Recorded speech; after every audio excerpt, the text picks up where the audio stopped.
Merci, Monsieur le Président, Madame la rapporteure. Mes chers collègues, Monsieur Sari, tout d'abord, vous avez voulu minimiser l'incidence de deux choses. Tout d'abord, l'incidence du réseau TikTok sur vos revenus, mais vous avez oublié de mentionner le fait que TikTok vous sert à capter du public sur Snapchat et par ailleurs, votre compte TikTok est relié à votre compte Snapchat et également à vos lives Twitch. Ça, c'est la première chose que vous avez voulu minimiser. Ensuite, vous nous avez indiqué que vous publiez du contenu, parfois sans prendre conscience de ce que vous publiez, que vous n'êtes pas accompagné. Pourtant, vous avez la possibilité de vous faire accompagner par des avocats, comme vous le faites aujourd'hui, et c'est votre droit, et c'est peut-être même votre responsabilité en tant que personne qui produit du contenu. Alors, depuis plusieurs années, vous publiez du contenu sur les réseaux sociaux, captivant plusieurs millions d'abonnés, comme le ferait une série télé avec des personnages, des intrigues, des rebondissements. Cependant, contrairement à une série télé, vous jouez avec la frontière entre la réalité et la fiction, parfois en brouillant un peu les limites entre ce qui est vrai et ce qui ne l'est pas. Par exemple, vous avez souvent mis en scène des relations amoureuses, réelles ou supposées, dans votre villa, impliquant parfois des mineurs. Je pense notamment à Madame L, qui a été un personnage central pendant plusieurs semaines. Vous et votre communauté, vous l'avez accusée d'être tombée enceinte d'un homme de la villa alors qu'elle était, selon vous-même, largement mineure. Alors cela soulève une question cruciale.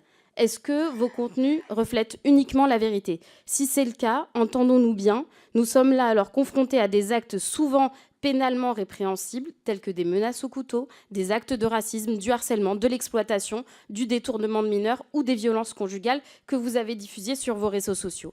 Par ailleurs, il est essentiel de considérer les effets psychologiques sur les mineurs exposés à ce contenu, qui peuvent subir des influences néfastes, une normalisation de comportements inappropriés, une perturbation de leur compréhension des relations saines et de la réalité. Ma question est donc simple, elle est la suivante. Vos contenus sont-ils mis en scène, ce qui pourrait remettre en question vos choix éditoriaux, le manque de transparence de votre démarche et vous exposer à des critiques pour avoir largement outrepassé le règlement des réseaux sociaux? Et dans ce cas, il faudrait modérer ou classifier votre contenu pour l'empêcher d'atteindre un jeune public, ou bien montrez-vous la réalité de ce qui se passe dans votre villa, vous confrontant alors à des actes pénalement répréhensibles. Elle n'est pas floue, ma question. Est-ce que c'est vrai ou est-ce que c'est mis en scène? Merci pour votre question. Tout d'abord, vous avez dit que j'ai minimisé mon impact sur TikTok, sur mes revenus. Je peux le prouver. Je peux le prouver. J'ai touché moins de 5 000 euros. Sur TikTok, je peux vous le prouver. En quoi j'ai minimisé?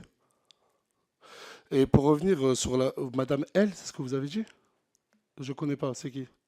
Faut applaudir le piège que monte le député. C'est du pur travail d'avocat. Il pose une question à double fond. Vos contenus sont-ils réels ou mis en scène? Si c'est réel, t'as menace au couteau, racisme, exploitation de mineurs, des trucs pénalement répréhensibles. Si c'est mis en scène, t'as menti à des millions de jeunes en jouant à la télé-réalité avec des mômes. Aucune sortie possible. Et là, regarde la réponse de Nasdaq. Il dit qu'il ne sait pas qui est Madame L. Sauf que cette Madame L, c'est Leïna, dont il vient lui-même de parler longuement 2 minutes plus tôt. La défense commence à se fissurer en direct. Vous pouvez couper.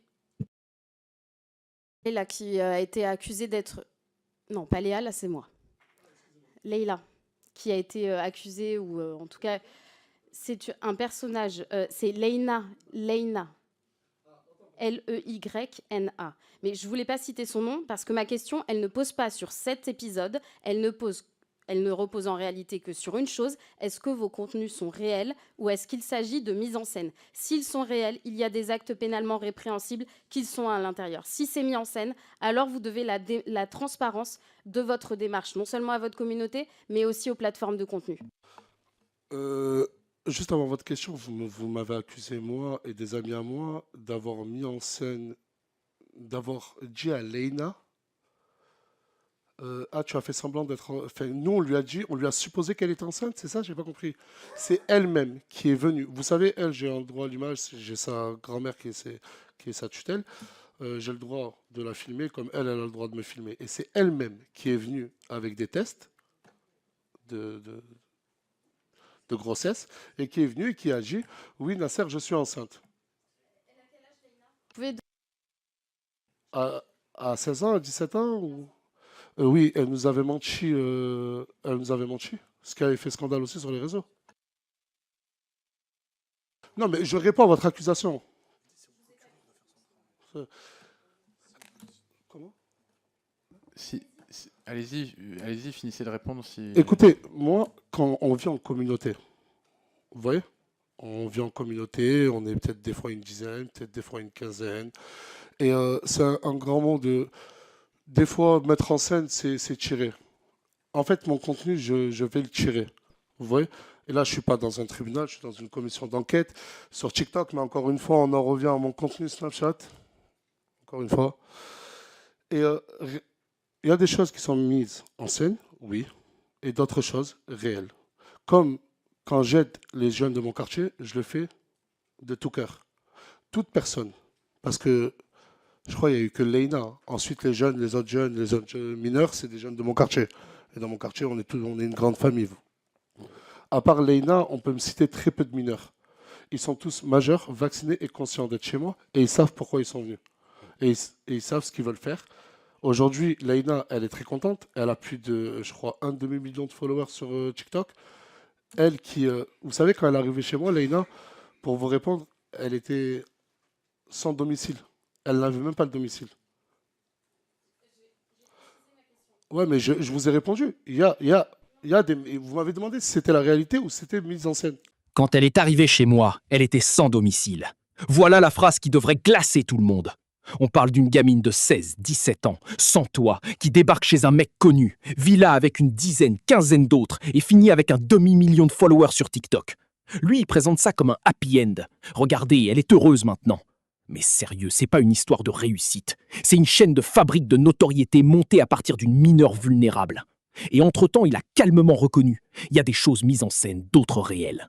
Donc en gros, télé-réalité avec des gens fragiles dedans. Je vais vous donner un autre exemple. Quand Djibril il jette son téléphone sur sa compagne, qui est un acte de violence conjugale, est-ce que c'est mis en scène ou est-ce que c'est la réalité?